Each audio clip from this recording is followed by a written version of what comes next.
ঘরে 5টি আলামত দেখলে বুঝবেন ওই ঘরে জাদুটোনা করা হয়েছে, ব্ল্যাক ম্যাজিক করা হয়েছে, কুফুরি কালাম করা হয়েছে। যদি আপনি 5টি আলামত দেখেন তাহলেই মনে করবেন ঘরের ভিতরে ব্ল্যাক ম্যাজিক করা হয়েছে। বিশেষ করে আমাদের একেবারে কাছের মানুষ, রিলেটিভস যারা আছে, তারাই কিন্তু আমাদের উপরে ব্ল্যাক ম্যাজিক করে থাকে, জাদুটোনা করে থাকে। কেন করে? 1 নাম্বার কারণ হচ্ছে দুশ্মনের কারণে করে, 2 নাম্বার কারণ হচ্ছে হিংসার কারণে করে, 3 নাম্বার কারণ হচ্ছে তারা লোভের কারণে করে। কারণ আপনাকে যদি দুনিয়া থেকে বিদায় করা যায় তাহলে তারা সম্পত্তি হাতিয়ে নিতে পারবে, এজন্য তারা ব্ল্যাক ম্যাজিক করে থাকে। বিশেষ করে 5টি আলামত যদি আপনার ঘরের ভিতরে দেখেন তাহলেই মনে করবেন আপনার উপরে ব্ল্যাক ম্যাজিক করা হয়েছে।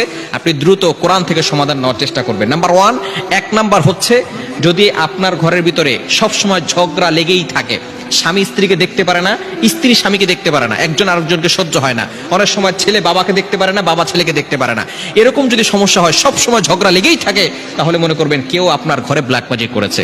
2 নাম্বার হচ্ছে সব সময় অসুস্থতা লেগেই থাকে, অসুস্থতা সরেই না, বাবা অসুস্থ হয় একবার, মা অসুস্থ হয় একবার, সব সময় তাদের অসুস্থতা লেগেই থাকে, তাহলে মনে করবেন যে কেউ আপনাদেরকে ব্ল্যাক ম্যাজিক করেছে। 3 নাম্বার হচ্ছে প্রাপ্তবয়স্ক হয়ে গেছে, বয়স হয়ে যাচ্ছে কিন্তু বিবাহ হচ্ছে না। অনেক মেয়েরা এরকম ফোন দেয়, হুজুর অনেক বয়স হয়ে গেছে কিন্তু বিবাহ হচ্ছে না। এটা কিন্তু জাদুটোনা ব্ল্যাক ম্যাজিকের একটি অন্যতম লক্ষণ, স্পষ্ট লক্ষণ। এই জন্য অবশ্যই সতর্ক থাকতে হবে। এবং 4 নাম্বার হচ্ছে রিজিকে বারাকা না থাকা। টাকা পয়সা ইনকাম করছে কিন্তু কোনো বারাকা নাই, বারবার খরচ হয়ে যাচ্ছে। টাকা পয়সা ইনকাম করতেছে, প্রত্যেক মাসে 50,000 টাকা ইনকাম, কিন্তু খরচ হয়ে যাচ্ছে 1 লক্ষ টাকা, ঋণ করে সংসার চালাতে হচ্ছে। রিজিকে যদি বারাকা না থাকে তাহলে মনে করবেন যে আপনাদেরকে কেউ জাদুটোনা করেছে, ব্ল্যাক ম্যাজিক করেছে। 5 নাম্বার হচ্ছে ঘরের ভিতরে অস্থিরতা কাজ করে, দম বন্ধ হয়ে যায়, ঘরে থাকতে ভালো লাগে না।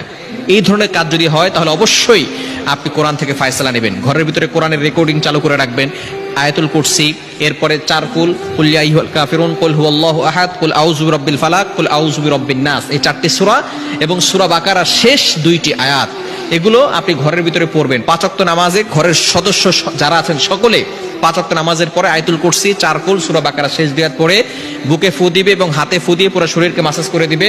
এবং সকলকে মাস্ট বি নামাজ পড়তে হবে, নামাজের পরে আমলগুলো করতে হবে। এবং মাগরিবের নামাজের পরে বিশেষ করে সূরা বাকারার তেলাওয়াত যতটুকু পারেন করবেন।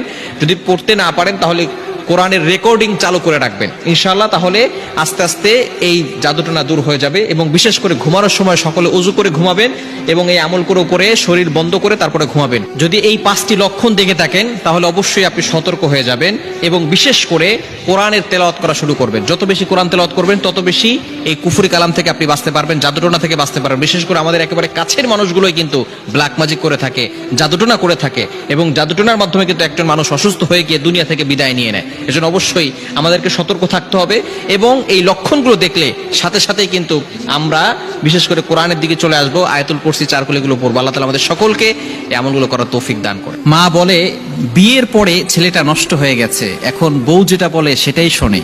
সেই মাই আবার তার মেয়ের জামাইকে বলে জামাইটা খুবই ভালো, আমার মেয়ে যেটাই বলে সেটাই শুনে। সুতরাং আপনার ছেলে যখন বিয়ে করেছে তখন আপনার ছেলে নষ্ট হয়ে গিয়েছে, বউর কথা মতো চলে। মনে রাখবেন মাকেও ভালোবাসতে হবে, বউকেও ভালোবাসতে হবে। তবে মায়ের ভালোবাসা আলাদা, বউয়ের ভালোবাসা আলাদা। তবে কোনো পুরুষ যাতে করে এমন না করে ফেলে বউয়ের কথা অনুযায়ী মায়ের সাথে খারাপ ব্যবহার করে, এটা করা যাবে না। মায়ের সাথে অবশ্যই ভালো ব্যবহার করতে হবে, কিন্তু তারপরেও বিয়ে করার পরে অনেক মা তখন আর মা থাকেন না, তখন শাশুড়ি হয়ে যান, তখন তারা শাশুড়ির মতো ব্যবহার করেন। খবরদার, এটা করবেন না। যেই মেয়েটা বাইরে থেকে এসেছে, আপনিও কিন্তু একদিন বউ হয়ে ঘরে ঢুকেছেন, তখন আপনার অনেক ভুল হয়েছে। তো নতুন একটা বউ ঘরে আসলে তার অনেক ভুল হবে। সুতরাং আপনি যদি আপনার ছেলের বউটার সাথে ভালো ব্যবহার না করেন, আপনার মেয়েটা যখন পরের বাসায় যাবে সেখানেও কিন্তু ভালো থাকতে পারবে না।